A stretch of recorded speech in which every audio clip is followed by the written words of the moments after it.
சிங்க குட்டிகளும் காக்கை குஞ்சுகளும். நீ சிங்கத்துக்கு இரையை வேட்டையாடி சிங்கக்குட்டிகள் தாங்கள் தங்கும் இடங்களில் கடந்து கெபியிலே பதிவிருக்கிற போது அவைகளின் ஆசையை திருப்தியாக்குவாயோ? காக்கை குஞ்சுகள் தேவனை நோக்கி கூப்பிட்டு ஆகாரமில்லாமல் பறந்து அலைகிற போது அவைகளுக்கு இரையை சவதரித்துக் கொடுக்கிறவர் யார்?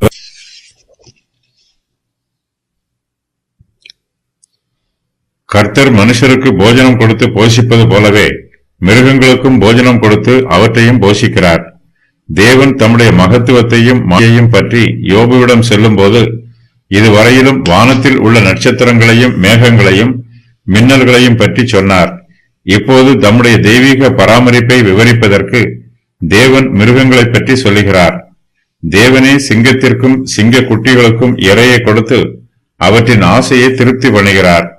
யோபு சிங்கத்திற்கு இரையை வேட்டையாடி கொடுப்பதில்லை. சிங்க குட்டிகள் தங்கள் கெவியில் பதிவிருக்கிற போது யோபு அந்த கெவிகளுக்கு சென்று அவைகளின் ஆசையை திருப்தியாக்க மாட்டார். தங்களுக்கு பசிக்கும் போது சிங்கமும் சிங்க குட்டிகளும் யோபுவை நோக்கி கூப்பிடாது. அவை தங்களை சிருஷ்டித்த கர்த்தரையே நோக்கி கூப்பிடும்.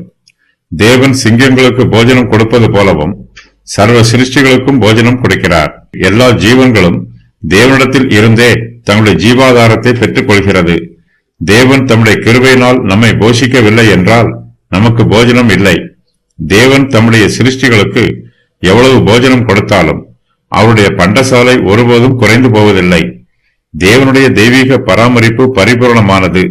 தேவன் எங்கு ஜீவனை கொடுக்கிறாரோ அங்கு ஜீவ ஆதாரத்தையும் கொடுக்கிறார். காக்கை குஞ்சுகள் ஆகாரம் இல்லாமல் பறந்து அலைகிற போது அவை தேவனை நோக்கி கூப்பிடும். தேவன் தம்முடைய தெய்வீக பராமரிப்பினால் அவைகளுக்கு இரையை சவதரித்து கொடுக்கிறார். காக்கையின் கூப்பிடுதல் தேவனுக்கு புரிகிறது. சர்வ சிருஷ்டிகராகிய கர்த்தர் இயற்கைக்கும் தேவனாக இருக்கிறார். தேவனுடைய தெய்வீக பராமரிப்பு எல்லா ஜீவன்களுக்கும் குறைவில்லாமல் கிடைக்கிறது. காக்கை குஞ்சுகளை போஷிக்கிற தேவன் அவருக்கு கீழ்ப்படிந்து ஜீவிக்கிற நம்மையும் போஷிப்பார் என்று நாம் விசுவாசிக்க வேண்டும்.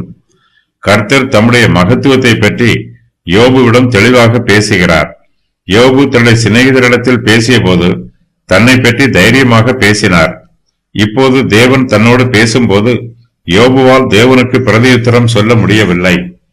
தேவனுடைய சமூகத்தில் அமைதியாக அமர்ந்திருக்கிறார்.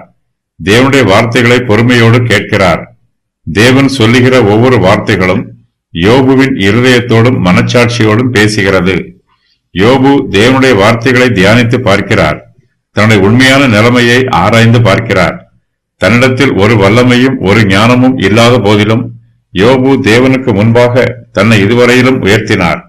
இப்போதோ யோபு தேவனுடைய வார்த்தைகளை கேட்டு அதை சிந்தித்து தியானித்து பார்த்து தன்னுடைய உண்மையான நிலைமையை புரிந்து கொள்கிறார். உயிருள்ள ஜீவன்களின் சிருஷ்டிப்பு பற்றிய விவரம். சிங்கம் இரையை வேட்டையாடுகிறது. சிங்க குட்டிகள் கெபியில் பதிவிருக்கிறது. காக்கை குஞ்சுகளுக்கு உணவு கிடைக்கிறது.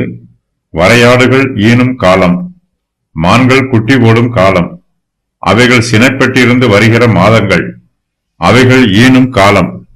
காட்டுக் கழுதையை தன்னிச்சையாய் தெரிவது. காட்டுக் கழுதையின் கட்டுகளை அவிழ்ப்பது. காண்டா மிருகம் சேவிப்பது. படைச்சால்களை விட காண்டா மிருகத்தை பழக்குவது. காண்டா மிருகத்தை கயிறு போட்டு ஏரிலே பூட்டுவது. காண்டா மிருகத்தை அதிக பலமுள்ளதென்று நம்புவது. காண்டா மிருகத்திடம் வேலை வாங்குவது. காண்டா மிருகம் தானியத்தை களஞ்சியத்திலே சேர்க்கும் என்று நம்புவது. நாரையின் செட்டைகள். தீக்குருவிகளின் செட்டைகள். குதிரையின் வீரியம். குதிரையின் தொண்டையில் குமுறல். குதிரையினுடைய நாசியின் செருக்கு. ராஜாளி பறப்பது. கழுகு உயர பறப்பது. தேவனுடைய கிரியைகளில் பிரதானமான கிரியை.